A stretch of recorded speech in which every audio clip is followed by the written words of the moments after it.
will hear a number of different recordings, and you will have to answer questions on what you hear. There will be time for you to read the instructions and questions, and you will have a chance to check your work. All the recordings will be played once only. The test is in 4 sections. At the end of the test, you will be given 10 minutes to transfer your answers to an answer sheet. Now turn to Section 1. Section 1. You will hear a telephone conversation between a travel company employee and a customer. First, you have some time to look at questions 1 to 5.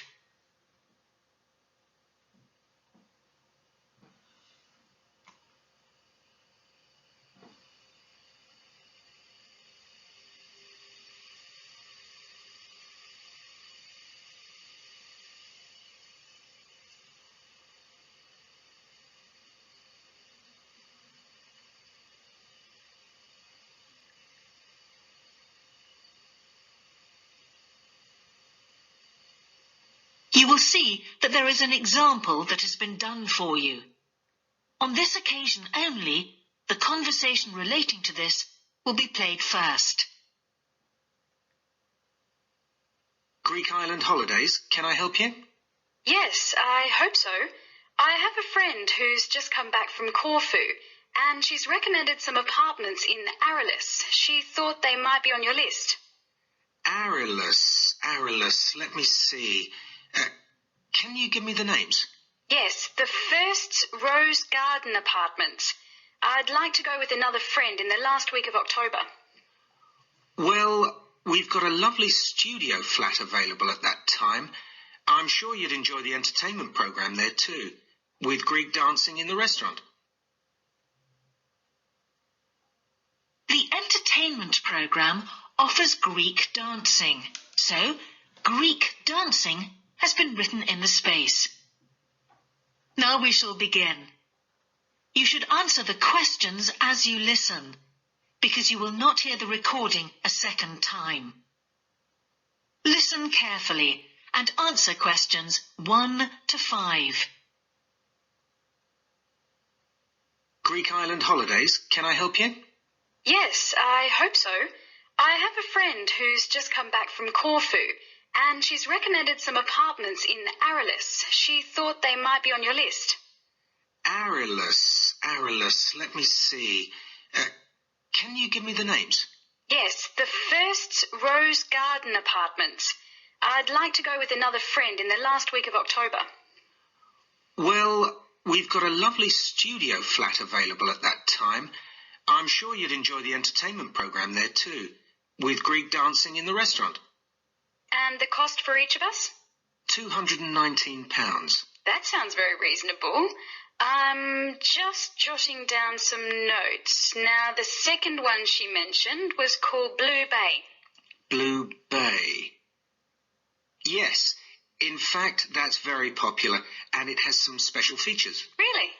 The main attraction is the large swimming pool with salt water. Much healthier, I understand. That's right. And it isn't far from the beach either, only 300 metres. And only around half a kilometre to some shops, so you don't have to be too energetic. Is it much more expensive than the first one? Let me just check. I think at the time you want to go, it's around £260. No, £275 to be exact. Right, I've got that. Now, there are just 2 more apartments to ask you about. I can't read my own writing. Something to do with sunshine, is it? I think you meant the Sunshade Apartments. They're on a mountainside. Any special features? Yes, each room has its own sun terrace, and there are shared barbecue facilities. Oh, sounds lovely. Yes, it is rather well equipped. It also provides water sports. It has its own beach. There are facilities for water skiing. Any kite surfing? My friend's quite keen. Not at the hotel, but I'm sure you'll find some in Arelis. There's also satellite TV in the apartments. And how much is that one? £490 with 2 sharing. You mean £245 each? I'm afraid not. Each person has to pay that amount, and there must be at least 2 in an apartment. Oh, I don't think that would be within our budget, unfortunately. And the last one sounds a bit expensive too. The Grand? Actually, it's quite reasonable. It's an older style house with Greek paintings in every room and a balcony outside. Sounds nice. What are the views like? Well, there are forests all round, and they hide a supermarket just down the road, so that's very useful for all your shopping needs. There's a disco in the area too. And the price? £319 at that time, but if you leave it till November, it goes down by 40%. Too late, I'm afraid. Well, why don't I send you a brochure with full details, Miss... Nash. But don't worry about that. I'm coming to Upminster soon, and I'll call and get one. I just wanted to get an idea first. Well, that's fine. We've got plenty here when you come. Before you hear the rest of the conversation, you have some time to look at questions 6 to 10.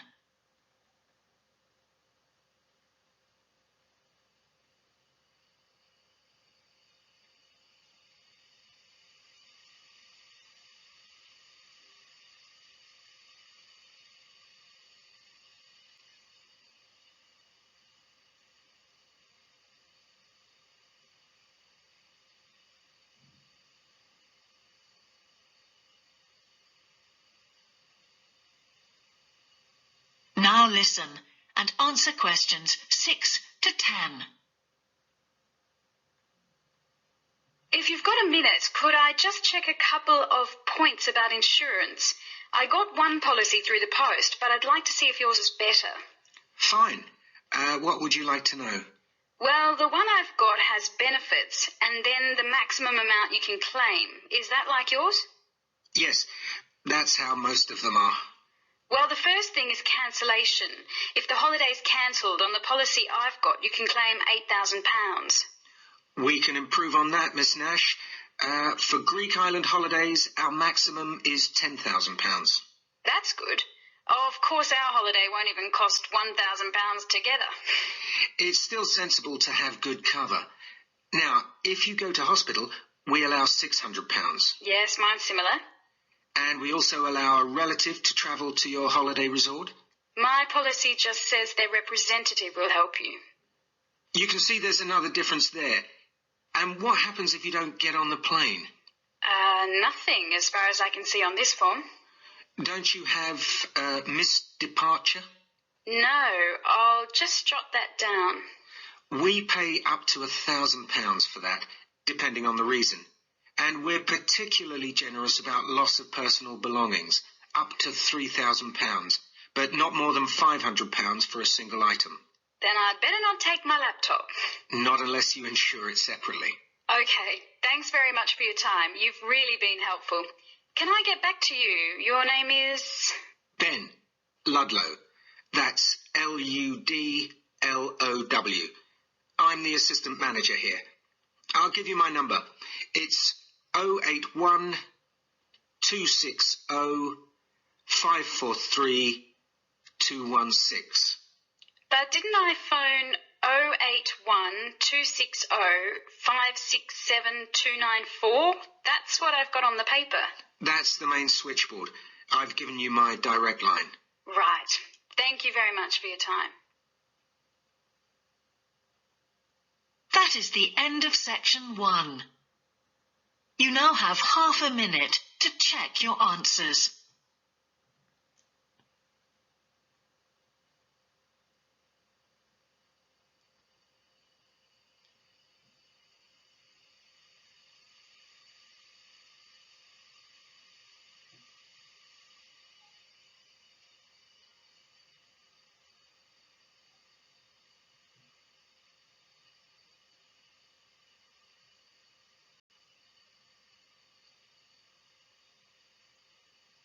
Now turn to section 2.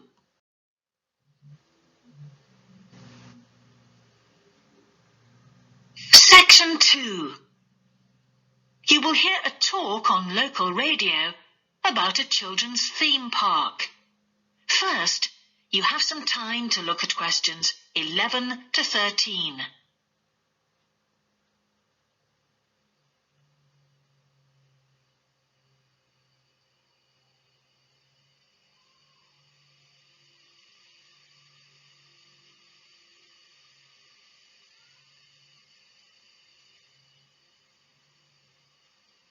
Now listen carefully and answer questions 11 to 13.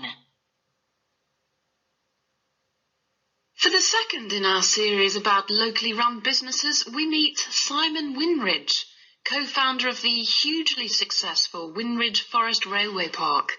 Welcome, Simon. Now, perhaps you can begin by telling us a little bit about how it all started. Well, during the 1970s, my wife Liz and I had just acquired 80 acres of sheep farming land, and we decided to settle down and have children. Pretty soon we had a daughter, Sarah, and a son, Duncan. The place was wonderful for the kids. They particularly loved trains and gradually built up an enormous network of miniature railway track. I began to develop larger scale models of locomotives, but we didn't think anything more of it until I went on a trip to a theme park near Birmingham and decided we could do a much better job. So we set up a small one ourselves, based on the miniature railway, and we opened to the public for just a month that year, 1984, in July, our driest month, because our children said they didn't want our guests to have a miserable wet visit. I dealt with park business and Liz carried on with the farm work. It soon became clear that we were onto a winner. We began to extend the railway track and lay it among more interesting landscape by planting trees, which in turn attracted more wildlife, and by making cuttings through the rock. Nowadays, we're open all year round, and we're pleased to say that Winridge is one of the most popular visitor attractions in the area, with 50,000 visitors a year. 1.5 million people have been through our doors since we opened. Before you hear the rest of the talk, you have some time to look at questions 14 to 20.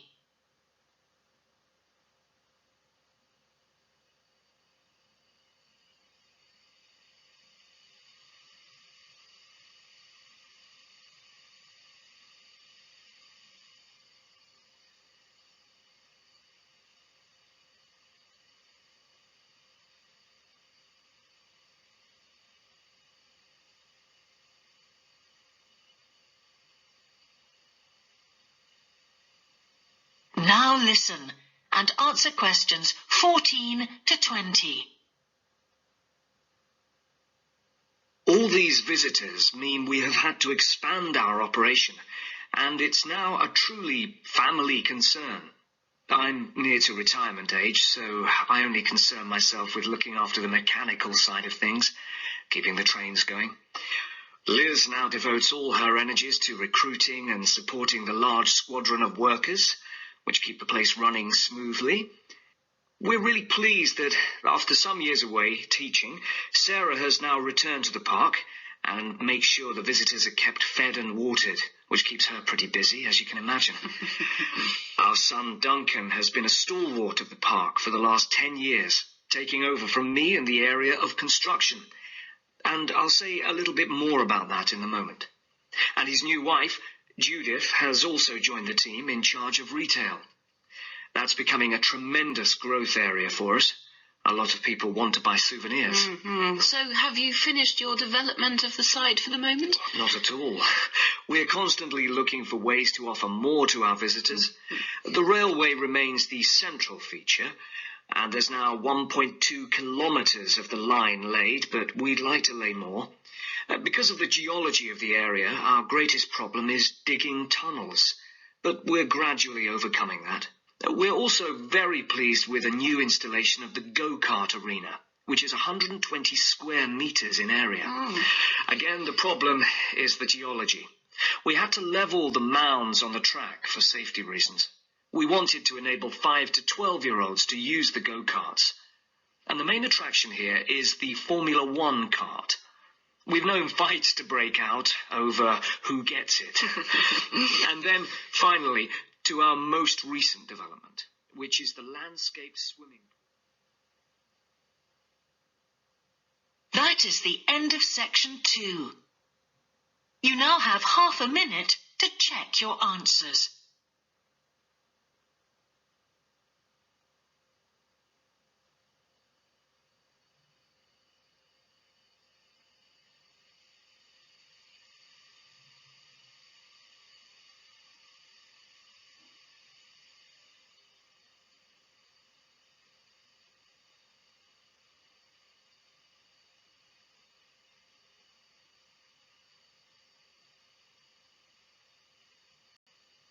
Now turn to section 3.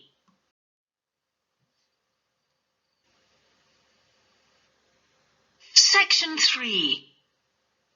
You will hear a geography student called Caroline discussing her dissertation with her tutor. First, you have some time to look at questions 21 to 23.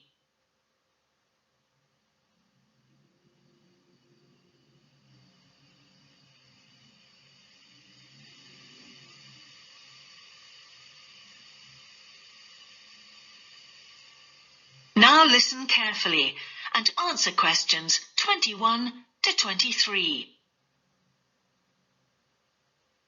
Ah, Caroline. Come on in, sit down. Thanks. So how's the dissertation planning going? Well, Dr. Shulman, I'm still having a lot of trouble deciding on a title. Well, that's perfectly normal at this stage. And this is what your tutorials will help you to do. Right. What we'll do is jot down some points that might help you in your decision. First of all, you have chosen your general topic area, haven't you? Yes, it's the fishing industry. Oh, yes, that was one of the areas you mentioned. Now, what aspects of the course are you good at? Well, I think I'm coping well with statistics, and I'm never bored by it. Good. Anything else? Well, I found computer modeling fascinating. I have no problem following what's being taught, whereas quite a few of my classmates find it difficult. Well, that's very good. Do you think these might be areas you could bring into your dissertation? Oh, yes, if possible. It's just that I'm having difficulty thinking how I can do that. You see, I feel I don't have sufficient background information. I see. Well, do you take notes? I'm very weak at note-taking. My teachers always used to say that. Well, I think you really need to work on these weaknesses before you go any further. What do you suggest? Before you hear the rest of the tutorial, you have some time to look at questions 24 to 30.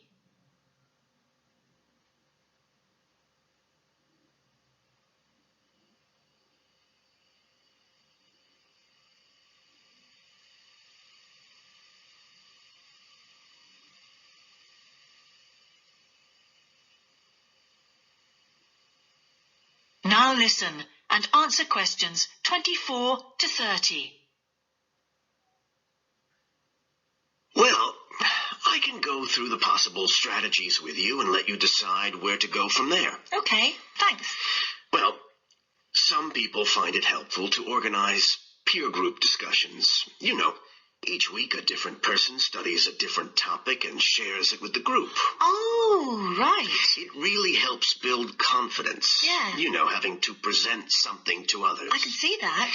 The drawback is that everyone in the group seems to share the same ideas. They keep being repeated in all the dissertations. Okay. You could also try a service called Student Support. It's designed to give you a structured program over a number of weeks to develop your skills. Sounds good. Yes. Unfortunately, there are only a few places. But it's worth looking into. Yes, of course. I know I've got to work on my study skills. And then there are several study skills books you can consult. Right. They'll be a good source of reference. But the problem is, they are sometimes too general. Yes, that's what I've found. Other than that, I would strongly advise quite simple ideas like using a card index. Well, yes, I've never done that before. It's simple, but it really works because you have to get points down in a small space. Another thing I always advise is don't just take your notes and forget about them. Read everything 3 times. That'll really fix them in your mind. Yes. I can see it'd take discipline, but... Well, if you establish good study skills at this stage, they'll be with you all your life. Oh, yes, I completely agree. It's just that I don't seem to be able to discipline myself. I need to talk things over. Well, we'll be continuing these tutorials, of course. Let's arrange next month's now. Let's see. I can see you virtually any time during the week starting the 22nd of January. What about the 24th? I'm free in the afternoon. Sorry, I'm booked then. What about the following day? The Thursday? Yeah? I can make the morning. Fine. We'll go for the 25th then. That's great. Thanks. That is the end of section 3. You now have half a minute to check your answers.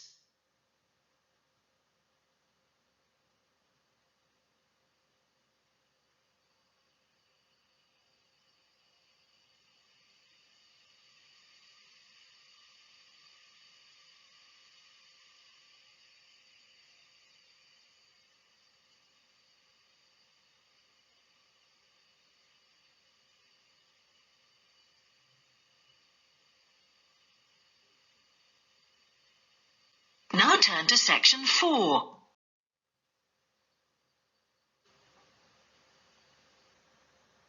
Section 4. You will hear part of a lecture about an experimental design for a house. First, you have some time to look at questions 31 to 40.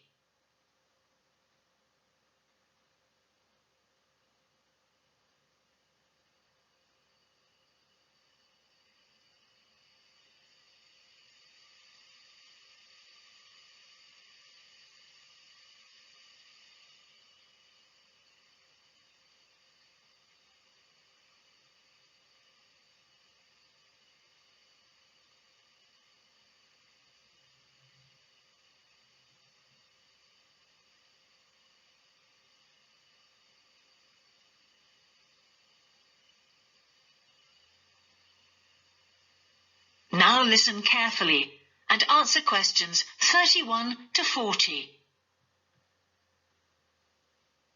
Good morning. In the last few lectures, I've been talking about the history of domestic building construction. But today, I want to begin looking at some contemporary experimental designs for housing. So, I'm going to start with a house which is constructed more or less under the ground.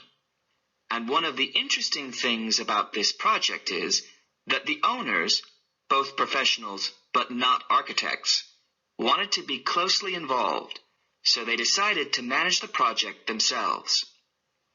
Their chief aim was to create somewhere that was as environmentally friendly as possible. But at the same time, they wanted to live somewhere peaceful. They'd both grown up in a rural area and disliked urban life. So the first thing they did was to look for a site, and they found a disused stone quarry in a beautiful area.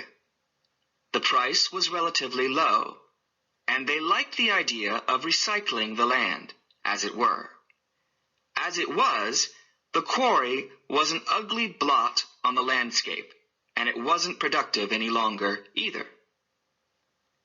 They consulted various architects and looked at a number of designs before finally deciding on one.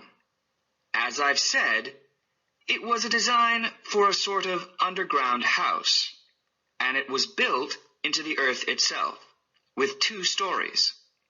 The north, east, and west sides were set in the earth, and only the sloping south-facing side was exposed to the light. That was made of a double layer of very strong glass. There were also photovoltaic tiles fixed to the top and bottom of this sloping wall. These are tiles that are designed to store energy from the sun. And the walls had a layer of foam around them too to increase the insulation.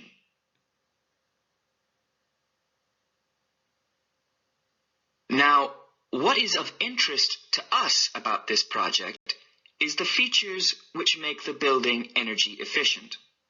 Sunlight floods in through the glass wall, and to maximize it, there are lots of mirrors and windows inside the house. That helps to spread the light around. So that's the first thing. Light is utilized as fully as possible. In addition, the special tiles on the outside convert energy from the sun and generate some of the house's electricity.